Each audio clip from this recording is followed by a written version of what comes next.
ping. Apakah ini orang ini mainnya kayak biasa, default, atau Berubah. justru berubah? Dan ini Boom bakal melakukan rotasi ke Yasnaya Pollyanna tentunya. Daerah yang menurut gue sangat OP dengan circle seperti itu. Karena kayaknya sampai circle kedua atau ketiga, Masih aman. kayaknya masih aman di Yasnaya Pollyanna. Dengan gedung-gedung yang tinggi, Betul. mereka juga punya open field sekarang mereka. Harusnya Yasnaya nggak cuma mereka, tapi bener aja ada BFD yang join bersamaan di daerah Yasnaya. Rozok kosong berarti ya? Rozok kosong tadi ditinggal, mungkin bakal didatengin RRQ sih. Karena biasanya RRQ dari school mungkin kalau misalkan mereka masih kurang bisa ke daerah Rozok. Dan di sini Boom bakal bertemu dengan Bonafide, mereka satu daerah di sini. Red sudah mendapatkan 2 kill dan Favel akan mencoba melakukan looting kembali. Ini dia nih, kalau misalkan udah ada 2 tim di Yasnaya Pollyanna, itu fightnya yang bakal repot. Betul. Karena lekukan-lekukannya, banyak banget apartemen yang harus di-clearing. Jadi memang agak berbahaya sih ketika lu keluar dari apartemen. Menurut gue pribadi ya, ketika main di Yasnaya itu nggak worth it banget fight. Apalagi biasanya Yasnaya kan nggak masuk ke zone, biasanya. Iya. Jadi emang tim-tim yang turun di Yasnaya itu kayak secara nggak langsung tuh bersepakat, kita nggak usah fight deh. Iya. Kita mending bagi 2, lo pergi, gue pergi. Iya. Daripada kita repot, dua-duanya kita mati di zona, mending kita ya sama-sama enak lah gitu kan. Ya karena emang walaupun itu rugi untungnya main di Yasnaya. Lu kalau ditabrak lu bisa free dapetin pemain-pemain yang lagi masuk karena lagi itu open field. Tapi ketika lu harus keluar, lu juga jadi makanan empuk banget buat tim yang udah nungguin di depan. Apalagi di open field di depannya ya. Betul. Cuma baik lagi ya, untuk beberapa tim biasanya mereka tuh agak menghindari open field di sekitarnya Yasnaya dan mereka mengambil tuh ada beberapa komponen tersedia. Dan di awal kita bakal dari Boom juga sepertinya akan sedikit lama looting dari Yasnaya. Dan mereka nyaman juga sih, nggak perlu pindah kemana-mana, mungkin tinggal grouping doang. Ya mereka terpukul ke daerah timur Yasnaya ya. Kelihatan mereka nggak mau kontes sama sekali seperti yang lu bilang. Nggak mau kontes tim lain yang ada di Yasnaya karena lagi-lagi kayaknya belum worth it juga. Betul. Mereka belum melakukan looting sama sekali karena tadi mereka melakukan early rotation. Kelihatan banget mereka pengen main semi aman. Semi aman, betul banget. Tapi apalagi di game pertama gue rasa emang tim-tim yang mungkin pengen nyari info dia bakal bermain aman dan tim yang bakal agresif, bakal ngebabi buta terlebih dahulu sebelum yang lain punya informasi. Oh itu ada Red Rocket di sini. Ozora bakal ngelewatin begitu aja. Red Rocket juga tampaknya sedang melakukan rotasi. Tapi di depan di sini udah ada Onyx. Ozora seorang diri. Mungkin dia akan menabrak compound yang salah di sini. Ozora dia langsung belok. Tahu di situ ada orang, tidak akan mengambil compound tersebut. Tapi ditembakin dan Nick dari jarak jauh berhasil mendapatkan Ozora. Scout dari Louvre di sini akan tumbang. Bakal maju lagi bertemu dengan tim Red kali ini. Apakah bakal tembak lagi tim Lover? Dalam bahaya. Rotasi mereka terbaca oleh tim-tim sekitar mereka. Dan seperti dari tim Red nggak milih untuk nembak ke arah tim Lover. Lover kehilangan kapten mereka kali ini. Hanya misalkan 3 player lagi mengambil gudang di daerah open field kali ini. Ya ini gudang yang suka diambil sama Evos kalau nggak salah. Iya, Evos kali ini yang suka ambil. Dan kali ini diisi oleh tim Lover yang tinggal bertiga. Sayang banget ya. Tadi mereka pengen cek compound, 2 compound diisi. Ngomong mereka milih plan C-nya mereka. Iya itu sesuai banget sih menurut gue kayak oke, kiri, ini ada Onyx nih. Yaudah yang kanan aja, compound kanan. Ada Red Rocket. Kiri lagi. Ini nih gak ada Evos hari ini. Udah ini aman. Cuma gue rasa ini wajar. Game pertama namanya kita nggak punya informasi. Wajar banget kita mungkin kehilangan player. Dan menurut gue ketika di map-map awal penting banget punya satu scouter. Satu scouter yang mungkin lu kasih lootingnya bener-bener secukupnya aja. Seadanya maju dan ngebuka jalan. Kalau dia mati ya udah informasi untuk next game dan memperbaiki. Dan 3 player lagi bermain lebih agresif mungkin di pinggir circle. Ya buat cari informasi aja dulu. Ini masih ngeraba-raba kan. Oh ini mereka nahan sini. Kalau circle-nya kayak gini mereka nahan di compound ini. Informasi-informasi seperti itu yang bakal berguna buat game-game nanti di hari kedua dan hari ketiga menurut gue. Dan gue gak kaget nih kan BTR turun dari Novo. Mungkin di game Erangel kedua atau ketiga seterusnya mereka turun di farm. Karena mereka udah punya informasi. Betul. Karena kan main di farm memang looting lu bakal agak dikit tapi rotasi lu bakal galak banget. Iya. Bakal lebih mudah daripada dari Novo. Dan di sini The Pillars dari arah Zarki bakal ke daerah timur. Kita lihat di sini sudah mulai melakukan rotasi cukup jauh. Boboho bakal jadi scout. Mencoba meraba-raba lagi mencari informasi tim turun di mana dan mungkin mencari compound yang aman buat ditahan bagi tim-timnya nanti ketika melakukan rotasi. Sama juga di sini tapi Morph nampaknya akan bergerak sebagai sebuah unit 4 pemain dengan 4 mobil dan di depannya ada Laser di sini udah ketahuan. Tapi Morph bakal say hi doang, nggak bakal dikontes lagi-lagi. Bakal menghindari early engagement. Lizer ya, tadi berhasil menghindar dari maut ya. Betul. Untungnya Morph juga kayak ya udahlah ya. Sama-sama setuju. Kita sama-sama setuju. Kayaknya lu pengen hidup, gue pengen hidup kan. Kita lewat aja deh, jangan ketemuan. Dan kalau diperhatikan di map ya, urutan dari nomor-nomor di map itu urutan mereka dari regular season. Jadi kalau misalnya kalian pengen nyari peringkat berapa, itu posisi mereka di minimap. Dari room mereka gitu kan. Ya, dan di sini Ken. Depannya ada RRQ. Agak jauh sih, RRQ agak jauh. Oh enggak, deket. mereka maju ya. Maju. Ini bakal bisa bertemu sih, di mana RRQ mengambil bukit dan juga Aura mengambil bukit. Ini berhadapan juga mereka ya. Tapi pohon lebih padat di sisi Aura sih. Betul. Tapi emang tempatnya Aura ini tempat yang ramai banget, jadi mereka harus berhati-hati juga tim-tim lain nggak mengisi area ini. Di situ sebelah mereka juga ada Bonafide. Ini bakal three-way showdown. Kita lihat, tapi RRQ punya compound, harusnya mereka relatif lebih aman. Sementara Aura yang kayaknya sekarang dalam posisi berbahaya, karena lagi-lagi mereka nggak punya compound buat ditahan, sementara mereka ada di dua angle, ada di crossfire antara Bonafide dan juga RRQ. Kalau mereka nggak waspada. Bisa dua-dua. Bisa dua-dua. Tapi sebenarnya PR-nya satu, bukan ketika lagi defend, ketika harus keluar. Betul. Karena balik lagi, ketika mereka dia bermain open field, ketika mereka keluar tuh bakal terlihat. Tapi kita bakal dari tim victim bakal maju ke arah tim NFT kali ini spray down. NFT sudah kehilangan seorang Flippy, tinggal 3 lawan 4 kondisi lemparan bom sudah dilontarkan juga sama apalagi Impact kali ini 2 bom yang dilempar. Dan Banyu pun ter-knockdown. Lagi revive, berusaha untuk nge-revive di tengah-tengah perperangan semua tim. Dan Mas Gaga sudah melakukan flanking kali ini. Cukup jauh dia ada, sementara victim agak terpusat. Cisun akan menjadi off angle dari victim esports. Satu granat juga sudah mulai mengenai victim dalam masalah, tapi Cisun akan melakukan flank jauh dari arah kanan, dari pinggir blue zone. Mas Gaga harus berhati-hati kalau misalkan Cisun memutuskan untuk melakukan push, dan di sini Liquid akan menusuk dari arah kanan. NFT Fajar bakal mencoba merevive Banyu yang ter-take down, tapi Liquid justru akan memindahkan mobil, tidak akan melakukan push yang terlalu agresif, akan mencoba bergerak sebagai sebuah unit. Mas Gaga di sini nampaknya ter-take down. Lagi-lagi bakal ada stalemate antara victim dan juga NFT, karena lagi-lagi ini adalah bukit, mereka saling nggak bisa ngelihat, dan udah tinggal siapa duluan yang kena pick duluan sih. Betul, dan ini dua tim gak masuk dalam zona, jadi kita bakal lihat kedua tim ini harus bertarung di blue zone untuk masuk ke arah zona. Kita bakal dari Liquid memiliki angle cukup enak untuk tembakin Banyu, dan Banyu bakal tumbang kali ini. Fajar juga bakal tumbang. Tinggal 2 main victim yang tersisa, kita bakal lihat apakah NFT bisa menghabiskan tim victim di awal-awal permainan. 2 poin harusnya masuk ke arah tim NFT kali ini. Tapi Flippy tumbang, ini menjadi 2 lawan 3 yang bisa dilakukan. Kalau Jacket dapat satu lagi, tapi Jacket akan tumbang. Tersisa seorang Cisun harus melakukan clutch 1 lawan 3, di mana posisinya sangat tidak mendukung untuk melakukan push. Mas Gaga low HP, tapi Cisun juga mulai terkikis nyawanya karena blue zone. Granat ini kalau misalkan connect, mungkin jalur rotasi dari Cisun masih bisa terbuka, tapi sudah ada 4 pemain dari NFT yang akan bisa memantek arah dari seorang Cisun. Mas Gaga masih memantek saja, Cisun akan mati di kill, dan victim akan dipulangkan ke arah lobby. Tim pertama yang harus pulang ke arah lobby. Betul, tapi NFT juga enggak dalam keadaan yang baik. Mereka memiliki jumlah healing yang cukup terbatas. Mereka harus masuk ke dalam zona yang akan menutup dan akan memberi damage yang lebih besar lagi. Dan mereka juga harus pindah lagi setelah itu. Jadi NFT dibilang menang banget juga enggak. Mereka dalam keadaan cukup bonyok. Mereka berapa kali knock itu akan menjadi penghalang mereka masuk late game. Ya betul, dan untungnya mereka masih punya mobil, tapi tadi masih bisa melakukan rotasi. Di sisi lain Red Rocket sudah mengetahui posisi dari Louvre.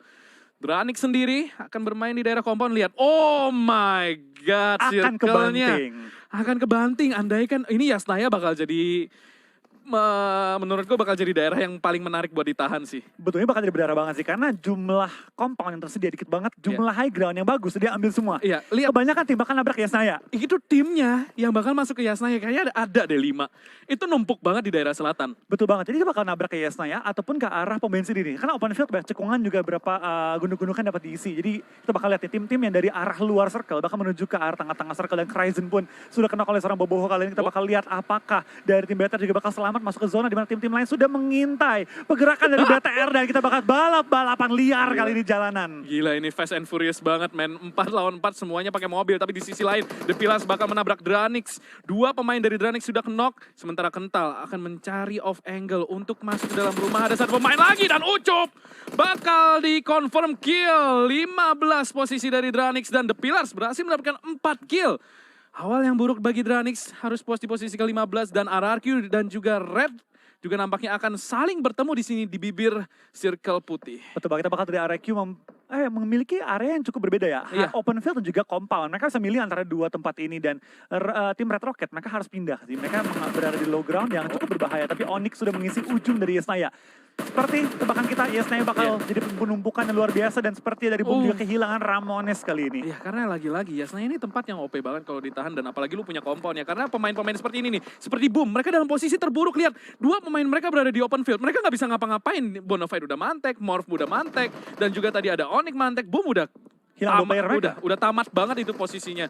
Karena mereka tadi keluar dari Yasnaya, posisi yang menurut gue sangat PW. Tersisa 2 pemain, Fokker dan juga Swavel, yang sudah diketahui posisinya oleh Bonafide. Menurut gue ini bakal jadi akhir dari boom. Sembari 1 granat mengkenok Swavel di sini. Rewind bakal melakukan push. Tersisa seorang Fokker. Seorang diri saja menahan di dalam rumah ini. Rewind akan menjemput Fokker di sini spray down, namun Rewind akan tumbang. Fokker ternyata adalah pemain yang masih sangat mengerikan walaupun dia tersisa sendiri, tapi masih ada Zulhak untuk menyelesaikan tugas dari seorang Rewind dan boom, akan tereliminasi. Di posisi ke-14 kali ini kita bakal tim-tim yang lumayan galak dari regular season, masih mengalami kesulitan di game pertama kita, tapi baik lagi ini adalah hal yang wajar juga, ini game pertama yang bisa dibilang nyari informasi dulu. Betul. Dan menurut gue pribadi, tim yang paling diuntungkan adalah tim yang main di pinggir. Dia nggak perlu nyari informasi, dia perlu nyari kill. Mungkin kayak BTR, kayak Aura, dia kan bermain di pinggir tuh bakal galak banget. Dan dia nggak terlalu butuh informasi, lebih butuh mana musuh. Iya, lebih butuh mana musuh. Dan di sini drone juga mulai terkena tembakan, dia off angle. Dan sedikit kesulitan kita bakal ada drone berlari di open field. Dan datang juga support dari seorang Bong kali ini. Kita bakal lihat RQ dan Red Rocket akan bertarung di awal-awal ronde kali ini. Ya, sembari Arrow juga mulai masuk. Mengambil puncak dari Yasnaya dan zona pun keluar. Wah, ini bakal bahaya banget. Ini jumlah tempat tersedia dikit banget. Ini zona gila sih, karena ada sungai itu loh. Sungai itu bakal jadi, lagi-lagi ini harus gambling. Lu mau tahan di kiri atau di kanan, walaupun ini masih nyambung ya. Lu bisa rotasi dari utara, tapi tetap lu harus melakukan gambling. Karena dari timur itu bakal rame banget. Betul, menurut gue pribadi ini bakal banyak yang nyemplung-nyemplung ke air, ngumpet aja di air. Ya, ngumpet di air sih menarik. Dan nanti ke permukaannya kalau circle-nya antara dia udah ke barat atau ke timur. Betul, dan Aura pun sedang berusaha untuk bertahan di dalam area pom bensin mereka. Di dekat dengan jembatan yang menghubungi sisi kiri juga sisi kanan dari zona kali ini. Iya, di seberang mereka ada satu pemain Hitman. Dia seorang diri loh, tapi granatnya. Kalau kena mobil itu Ken bakal langsung confirm ke lobby. Dan di sini pom bensin yang cukup kuat. Forting aja dulu pakai mobil biar nggak bisa ditembak dari lantai. Sementara Hitman, kita lihat ini Bonafide terpisah banget ya. Zuxi mati sama zona? Zuxi mati sama zona. Kenok zona kayaknya dia. Mungkin dia ditembakin, di sekarat, kena zona. Betul, dan Microboy juga. Microboy juga kena zona kayak tinggal sisa 2 player aktif dari tim Bigetron. Apa yang terjadi? Iya, gue juga agak penasaran sih. Dan ternyata mereka nebein zona, muter-muter dikit mereka dan gerak lagi. Gila, Bigetron nih bakal jadi konyol banget sih kalau mereka mati karena zona. Dan di sini mereka udah kepandek juga, mereka dalam posisi terburuk menurut gua. Udah dipandekin sama Geekfam, Morpha di sini bakal berhasil mendapatkan satu momen. Microboy mati karena zona. Ikut tabrak juga, kita bakal ada beberapa player BTR juga lumayan sekarat, harus menghindari zona yang udah diisi oleh cukup banyak tim. Redface juga bakal meledak kali ini dan kita bakal tim-tim makan nyayur-nyayur kill, terutama tim-tim yang berada di ujung zona. Dan seperti BTR tinggal 1 player lagi, Ryzen tersisa kali ini. Iya, tersisa 1 pemain doang karena Potato berhasil mendapatkan Luxi. Red Rocket tiba-tiba juga bakal tereliminasi. Bonafide nyayur banget, mereka berhasil mendapatkan banyak banget pemain walaupun mereka bermain dengan sangat terpencar. Untuk kita bakal lihat tim Geek juga masih bertahan di ujung-ujung zona. Zona pun sudah mulai mengikis tim-tim yang berada di luarnya. Kita bakal dari Geek dengan kondisi 2 orang tersisa. Dapatkah mereka bertahan menuju ke arah safe zone yang sudah dijagal terlebih dahulu oleh tim Aerowolf. Aerowolf pun tinggal turun dikit lagi dan mereka lagi berusaha nyayurin tim-tim yang belum masuk circle. Ini posisi yang dipegang sama Aerowolf kuat banget sih. Mereka ada di pinggir tebing dan di bawahnya laut, jadi mereka lagi-lagi cuman butuh satu lagi. Ini Geek udah tinggal floral doang, last man standing. Dia harus ngebersihin Aerowolf kalau mau masuk circle sih, dan menurut gue udah sulit banget di sini. Zulhak bakal melakukan rotasi. Lagi-lagi Bonafide bermain dengan sangat terpencar, tapi sampai titik ini sangat membuahkan hasil bagi mereka. Iya, betul banget, dimana mereka bermain dengan sangat agresif dan kelihatan playstyle mereka worth it di game pertama yang orang pun gak punya informasi. Betul. Ditabrak, dirusuhin, dan itu yang membuat mereka sangat unggul kali ini. Kalau mereka bisa chicken, ini bakal jadi bonus yang luar biasa. Kill banyak, WBC di game pertama. Iya, dan mereka mengambil tempat yang sangat agresif. Iya, ini tempat yang gak bisa ketembak oleh area dari pom bensin. Iya. Tapi sangat terbuka di belakang. Ini agresif banget sih, mereka agak nekat sih main di sini. Tapi lagi-lagi mereka udah punya forting.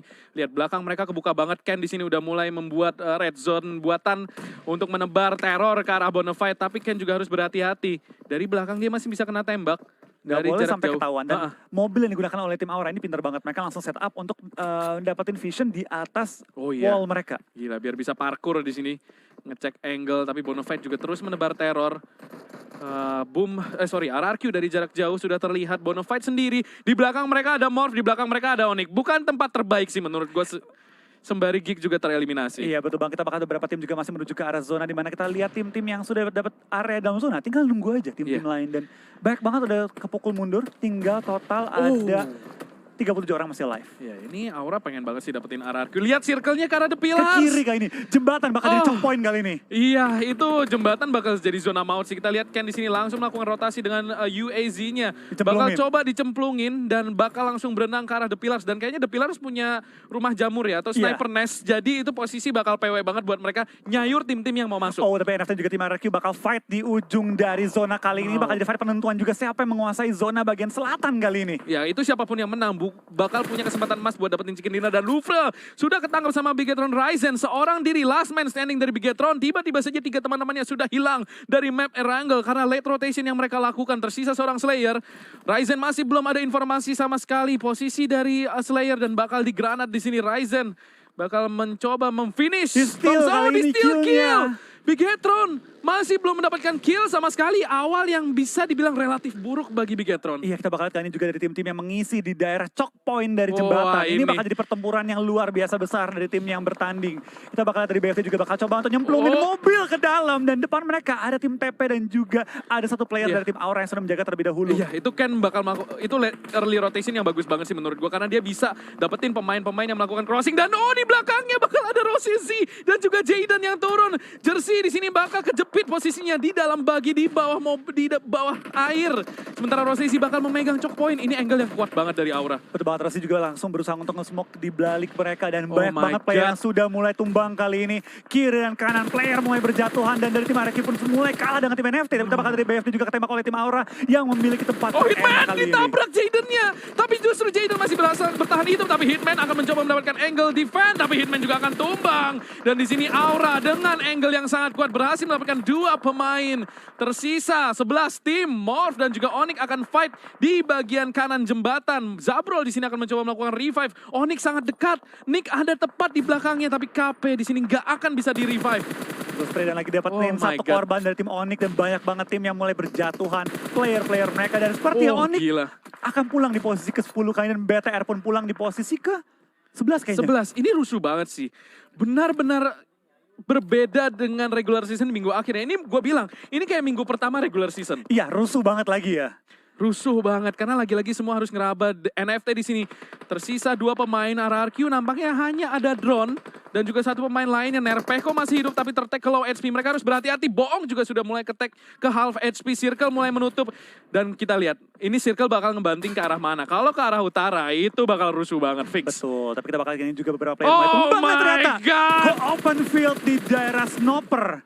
Gila. Ini sniper towernya bakal menjadi aset penting bagi The Pillars. Mereka punya kesempatan emas buat nyayur 4 tim lain yang bakal masuk ke dalam circle. Dan itu adalah open field. Betul banget, ini bakal jadi pukulan yang cukup keras bagi tim-tim yang gak dapetin zona. Karena ini bakal jadi berdarah banget. Timing bakal jadi kunci dari permainan kali ini. Timing bakal penting banget sih. Kalau misal, dia gak pegang sniper tower. Dia pegangnya rumah dan Snoper dipegang oleh tim Aero. Oh god, ini bakal pertarungan berdarah banget sih. Karena lihat Aura sama Aero Wolf sama Aura. Mereka sebelah-sebelahan, siapapun yang keluar duluan bakal kelihatan sama alter ego. Ini NFT juga harus melakukan push. Dan di sini RRQ udah kelihatan. Bakal coba kasih covering fire dulu Mas Gaga.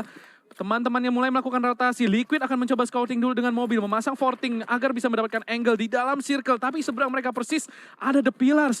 Dan kalau lagi-lagi circle-nya ke arah utara, ini bakal jadi crossing yang susah banget buat NFT. NFT bagus banget sih. Mereka mengambil ujung circle dan langsung menggunakan mobil untuk menutupi angle-angle mereka. Dan sebenarnya NFT 2 orang maju, 2 orang menahan tim RRQ yang sedikit telat kali ini ya. Iya, mereka telat banget sih. Di sini Nerpeko masih coba dapetin Flippy.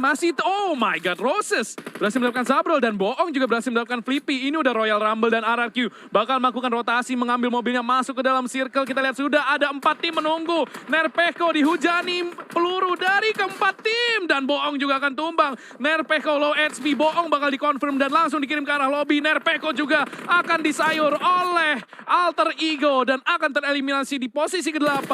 Arrow juga akan tereliminasi di posisi ke-7 dalam waktu 5 detik 2 tim tuh pulang ke arah lobby. Iya betul, kita bakal dari tim TP punya tempat yang terenak kali di dalam zona. Tinggal memainkan position mereka dan timnya bertahan. Ini cukup banyak ya kali ini. 6 tim dalam zona yang sekecil ini dan juga areanya terbuka banget. Mereka menahan dengan kendaraan-kendaraan mereka juga ya. Wah gila, lihat. Aura sama Morph itu bakal rusuh banget. Dan siapapun yang masuk harusnya bisa didapetin sama alter ego. Karena mereka punya compound. Lufre juga ini udah Wah, lihat itu ada winner chicken dinner forecast. The Pillars menurut gue memang punya kesempatan paling besar sih. Betul, mereka tempat terenak, lengkap juga anggota mereka, tinggal menunggu. Kalau zona ke arah mereka. Oh, granatnya dong. Fix banget, tapi kita bakal dari Morph. Last man standing bertahan dan akan dihujani bom dar. Aduh, kapalnya bisa loncat. Kapal tuh. Itu Rensky udah panik banget. Dia pasti ngeliat kan, wah ini kan mau ngelempar granat. Dia nari-nari di bawah kapal, tapi Slayer juga didapatkan oleh Smith di sini dan bakal langsung dikonfirm. Too easy. Pemain terakhir dari Louvre. Morph juga akan dikonfirm oleh Roses. Heroes akan mendapatkan NFT. Ini udah 4-way showdown di pinggir circle. Mas Gaga juga akan kenok. Kental di sini akan mencoba mengkonfirm kill. Lihat, mereka bermain udah tinggal santai doang. Mereka udah dapetin 5 kill dan mereka punya kesempatan untuk chicken dinner. Menurut gua posisi di Pillars kuat banget. Betul, mereka udah paling enak sih menurut gue pribadi ya. Bener-bener enak banget, dan dari AE pun dapetin 5 kill kali ini. Tim-tim yang masuk last circle, ini tim-tim yang tahan di zona tadi ya. Itu enak banget, emang tinggal nyayur dan bener.